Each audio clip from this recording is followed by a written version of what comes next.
Hello and happy day.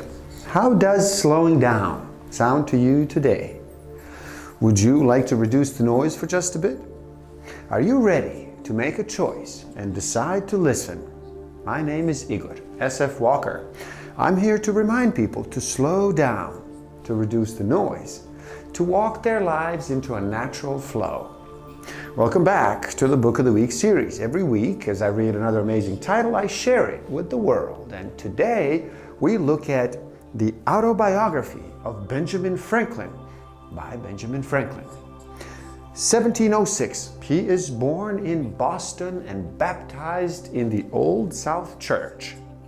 1718, apprenticed to his brother James, a printer. 1721, he writes ballads and peddles them in printed form in the streets, contributes anonymously to the New England Court Rent, and temporarily edits that paper, becomes a free thinker and also a vegetarian. 1724, is persuaded by the Governor Keith to establish himself independently and goes to London to buy type, works at his trade there, and publishes Dissertation on Liberty and Necessity, Pleasure and Pain. 1728, with Hugh Meredith, he opens a printing office. In 1729, he becomes a proprietor and editor of the Pennsylvania Gazette, prints anonymously Nature and Necessity of Paper Currency. He opens a stationery shop. 1730, he marries Rebecca Reed. 1732, he publishes the first number of Poor Richard's Almanac under the pseudonym of Richard Saunders. The almanac, which continued for 25 years, contained his witty, worldly wise sayings, and it played a very large part in bringing together and molding the American character, which was at that time made up of so many diverse and scattered types. In 1738, he begins to study French, Italian, Spanish, and Latin. In 1737, he is elected to the Assembly and appointed Deputy Postmaster General, and he plans a city police. 1742, he invents the open or Franklin stove, and in the next year, he proposes a plan for an academy, which is adopted in 1749 and develops into the University of Pennsylvania. 1744, he establishes the American Philosophical Society, and in 1746, he publishes a pamphlet playing truth on the necessity for disciplined defense and forms a military company. He begins electrical experiments.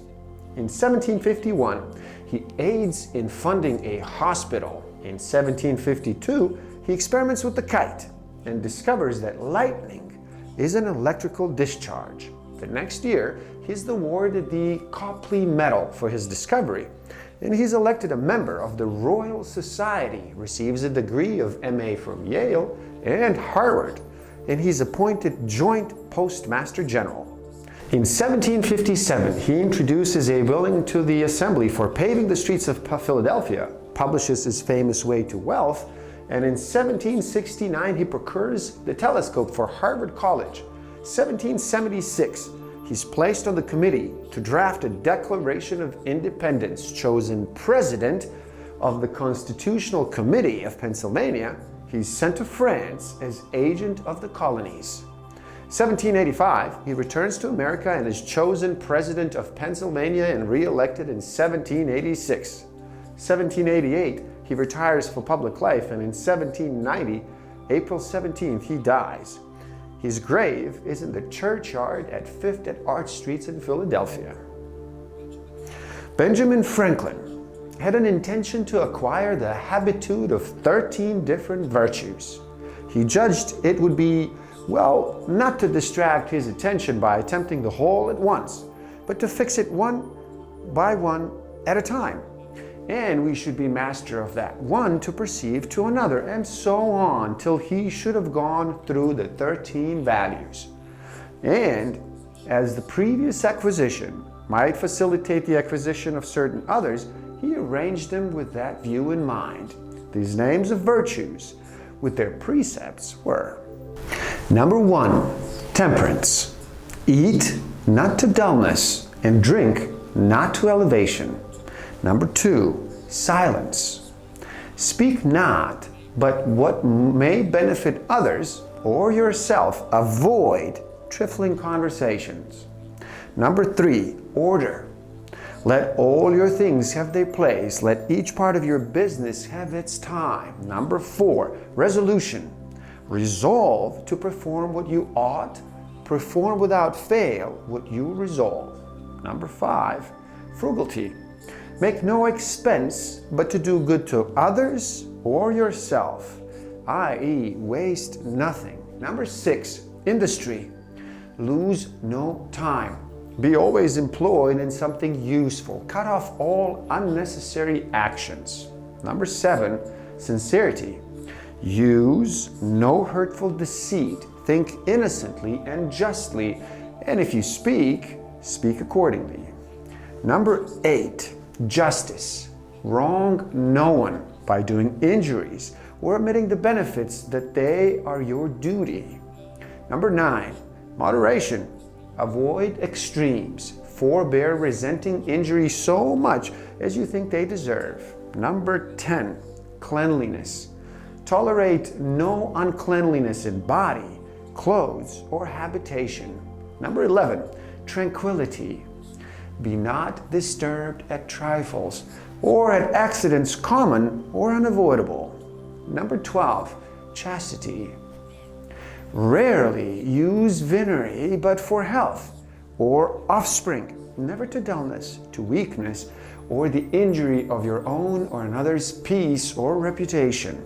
And finally, number 13, humility. Imitate Jesus or Socrates. He made a little book in which he allotted a page for each of these virtues. He ruled each page with red ink, so as to have 7 columns, one for each day of the week, marking each column with the letter for the day. Benjamin crossed these columns with 13 red lines, marking the beginnings of each line with the first letter of one of the virtues, on which line and in proper column he might mark by a little black spot every fault he found upon examination to have been committed respecting that virtue upon that day.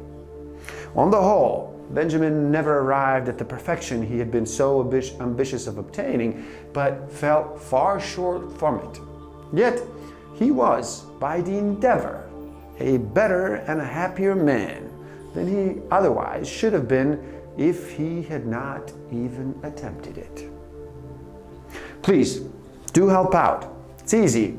Simply like this video so more people can enjoy it. Share it too and spread the word. Subscribe to my channel and stay up to date. And link to this book is in the description below, so buy it and read. Never stop learning. Thank you. Love and respect.